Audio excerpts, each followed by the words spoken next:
हरि ओं गजाननं भूतगणादिसेवितं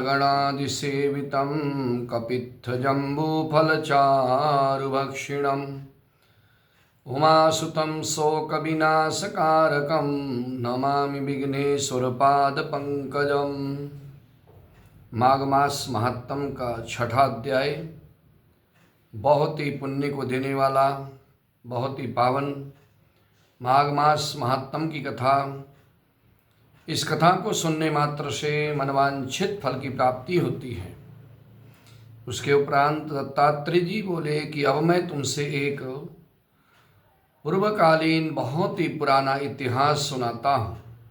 पहले सतयुग में नैसत नाम के नगर में कुबेर के समान धनवान, बहुत ही धनी धनाढ्य कुल में पैदा हुआ हेमकुंडल नाम का एक बनिया था, जो बहुत ही कुलीन, बहुत ही धर्मात्मा, देवता ब्राह्मणों को मानने वाला, हवन यज्ञ अनुष्ठान करने वाला, देवताओं की पूजा करने वाला, खेती तथा विशेष खरीद बिक्री का व्यापार किया करता था और गाय घोड़े भैंस आदि पशुओं का पालन करता था।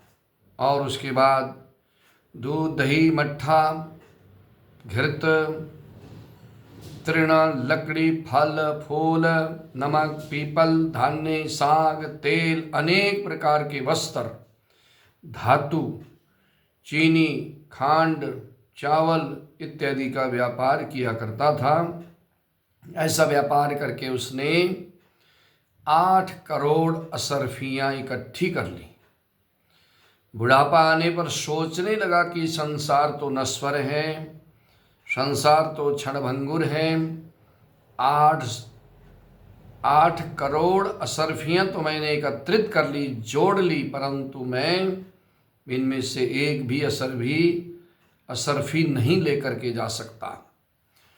संसार से जब जाऊंगा तो इनमें से मैं एक भी नहीं लेकर के जा सकता। ऐसा मन में सोचा, मन में वैराग्यता आने लगी और उसके बाद उसने उन कमाई हुई 8 करोड़ असरफियों में से छठा हिस्सा उसने जो है दान करने में लगा दिया।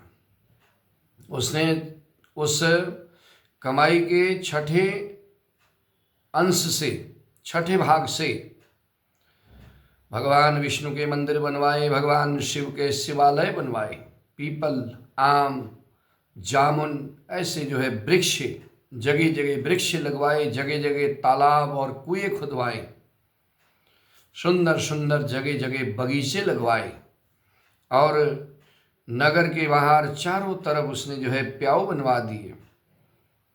पुराणों में जितने भी प्रसिद्ध प्रसिद्ध दान हैं, गौदान, स्वर्णदान, अन्नदान इत्यादि सभी दान जो है वो नित्य कर्म किया करता था। और इस तरह से पापों के प्रायश्चित के लिए देवताओं का पूजन करने लगा, आए हुए अतिथियों का सत्कार करने लगा। हे राजन, इस तरह से सदाचार करते हुए उसके यहाँ 2 पुत्र जो है उत्पन्न हुए। उसके घर में 2 पुत्रों ने जन्म लिया और उसके बाद उनका नाम जो है एक का रखा कुंडल, दूसरे का रखा विकुंडल। और इस तरह से उसके घर में 2 पुत्र पैदा हुए। उसके उपरांत अपने पुत्रों पर गृहस्थी का भार सौंप करके तपस्या करने के लिए वो वैसे वन में चला गया। भगवान के नाम का जप करने लगा, नारायण की पूजा करते करते शरीर को सुखा लिया और उसके बाद जो है मृत्यु के पश्चात विष्णु लोक को प्राप्त हुआ। हे राजन, उसके बाद उसके दोनों पुत्र रूप और धन के नशे में मस्त होकर के नाना प्रकार के बुरे व्यसनों में तल्लीन हो गए। प्राय पिता के द्वारा कमाए हुए धन को जो है बुरे कर्मों में खर्च करने लगे। ज्वारी धूर्त मदिरा पान करने वालों के साथ संगति करने लगे और इस प्रकार से हाथी घोड़े पर चढ़ करके पिता के द्वारा कमाए हुए धन को व्यसनों में लुटाने लगे। विलासता में वे जो है धन को खर्च किया करते थे, और उन्होंने ना तो किसी सत्पात्र को दान दिया, ना कभी किसी गरीब दुखियारी की मदद की, ना कभी किसी ब्राह्मण को संत महात्माओं को दान दिया, ना कहीं देवालय में दान दिया, ना कभी किसी गौ के निमित्त दान किया। इस तरह से उन लोगों ने अपने पिता के धन को बुरे व्यसनों में व्यतीत कर दिया, यानी कि बुरे व्यसनों में समय बिताया और वो बुरे व्यसन में धन को भी खर्च किया। इस प्रकार से पिता का सारा धन नष्ट हो गया, और उसके बाद भूखे और प्यासे जब सारा धन खर्च हो गया, उनके जो जितने भी संबंधी जो भी थे उन्होंने भी साथ छोड़ दिया, भूखे प्यासे होकर के इधर से उधर दौड़ने लगे। अब इसके बाद उनके सभी नातेदार रिश्तेदारों ने जब उनका साथ छोड़ दिया, बुलाना भी छोड़ दिया, तो उन दोनों ने नगर में चोरी करना प्रारंभ कर दिया। अनंत लोग लाज के भय से दुखी होकर के जाकर वन में रहने लगे, वन में रहते, और वे मूर्ख जो है तीक्ष्ण बाणों से पंछियों को, मृगों को, खरगोश को, ऐसे जीवों को मार करके उन्हीं का मांस खाने लगे, और बड़े बलवान भीलों के साथ मिल करके शिकार करते थे, और मांस का ही भक्षण करते हुए वो जंगल में ही रहने लगे। राजन, और उनमें से बड़े को तो एक दिन शेर ने खा डाला, और छोटे को जो है सर्प ने डस लिया।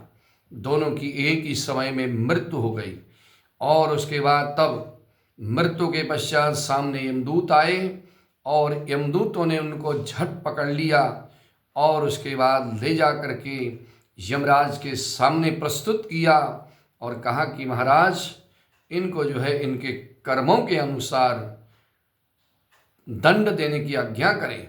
इस तरह से दोनों पापियों के साथ क्या व्यवहार करें। यमदूत यमराज से पूछते हैं कि इनके जो कर्म है, जीवन भर इन्होंने पाप किया, अब आप ये बताइए इनके पाप कर्म के अनुसार इनको हम क्या सजा दें। तो इस तरह से यमदूत उनको यमराज के सामने ले जाकर खड़े करके और उनके कर्म के अनुसार उनको दंड देने के लिए यमराज से प्रश्न करते हैं। और उसके बाद आगे क्या होगा, आगे मैं आपको 7वें अध्याय कथा में सुनाऊंगा। माघ मास महात्म का 6ठा अध्याय बहुत ही पावन अध्याय है। इसको सुनने मात्र से मनवांछित फल की प्राप्ति होगी। ओम नमो भगवते वासुदेवाय।